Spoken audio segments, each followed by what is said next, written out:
yang sangat disayangkan, kebanyakan dari mereka yang melakukan upaya penolakan dengan cara memboikot atau melarang kajian-kajian sunnah yang berdasarkan manhaj salaf, kebanyakan dari mereka adalah orang yang tidak memahami, hanya mendengarkan berita, terprovokasi dengan pancingan-pancingan dari orang-orang yang tidak bertanggung jawab, kemudian mereka pun ikut melakukan hal-hal yang menjadikan terhalangnya kajian sunnah ini.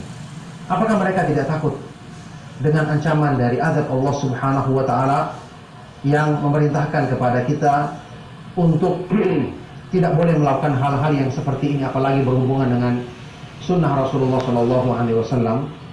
Bukankah Allah Subhanahu wa ta'ala berfirman dalam Al-Quran, "Falyahdharil ladzina yukhalifuna an amrihi an tusibahum fitnatun aw yusibahum adzabun alim." Hendaknya khawatir, merasa takut orang-orang yang menyelisihi perintah Rasulullah SAW. Khawatir mereka akan ditimpa fitnah, sesuatu yang menyebabkan iman mereka rusak, iman mereka runtuh.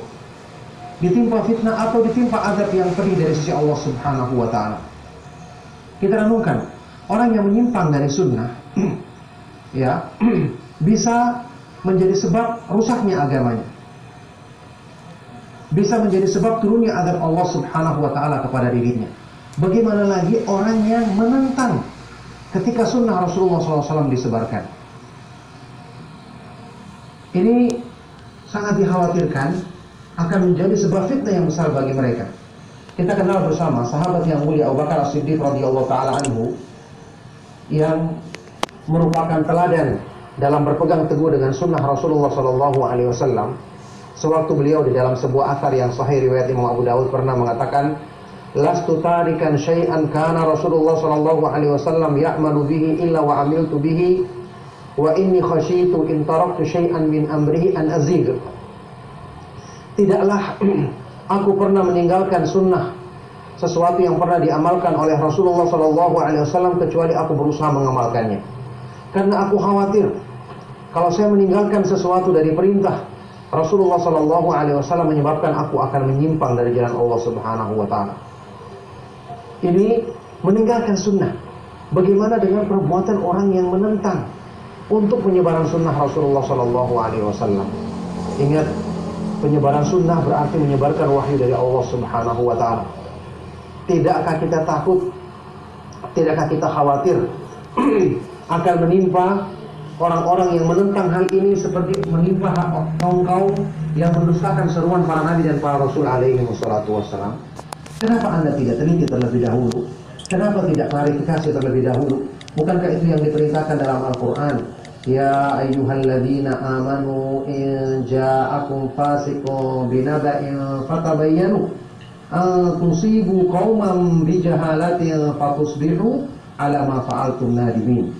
Wahai orang-orang yang beriman, kalau datang kepadamu satu kaum atau seseorang yang membawakan berita tentang orang lain, tentang masalah apa saja, maka tabayyanu, lakukanlah klarifikasi terlebih dahulu. Periksa dulu, cek kebenaran berita tersebut, supaya kamu tidak menimpakan satu keburukan kepada kaum yang lain karena ketidakpahamanmu, sehingga nantinya kamu akan menyesal daripada apa yang kamu lakukan itu. Ini perintah untuk tabayyun, mencari klarifikasi kebenaran dari berita yang sampai kepada kita. Anda tidak mengetahui, dengarkan terlebih dahulu, cek. Anda adalah orang yang diberikan akal, bahkan diberikan ilmu pengetahuan. Anda punya paham, apalagi Anda adalah seorang muslim yang tentu mencintai Allah Subhanahu wa ta'ala dan Rasulnya. Dengarkan dulu penjelasan apa yang akan disampaikan. Apakah seperti berita yang sampai kepada kita? Ingat, di dalam Islam kita harus takut.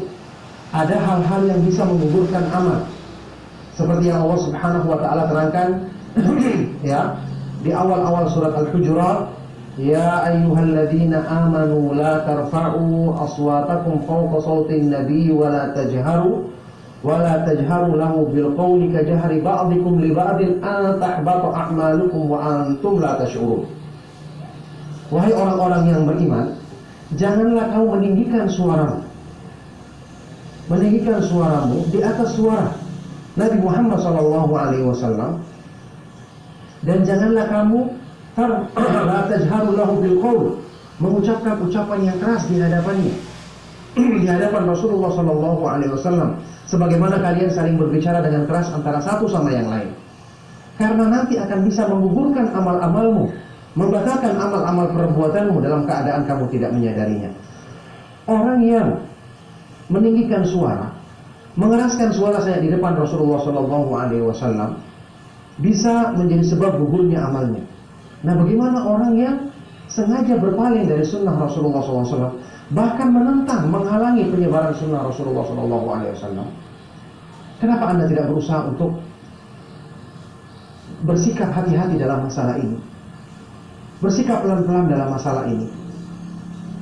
Anda adalah seorang yang mengaku mencintai sunnah Rasulullah SAW sebagai seorang muslim.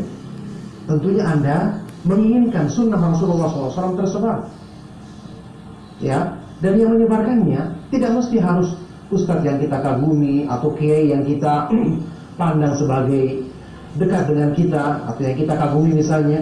Tidak, orang lain pun bisa menyebarkannya selama yang dia sampaikan adalah kebenaran, yang dia nukil adalah hadis-hadis Rasulullah SAW, maka dengarkan. Dengan sebab itu kita akan dapatkan keutamaan dan pahala dari sisi Allah Subhanahu wa taala.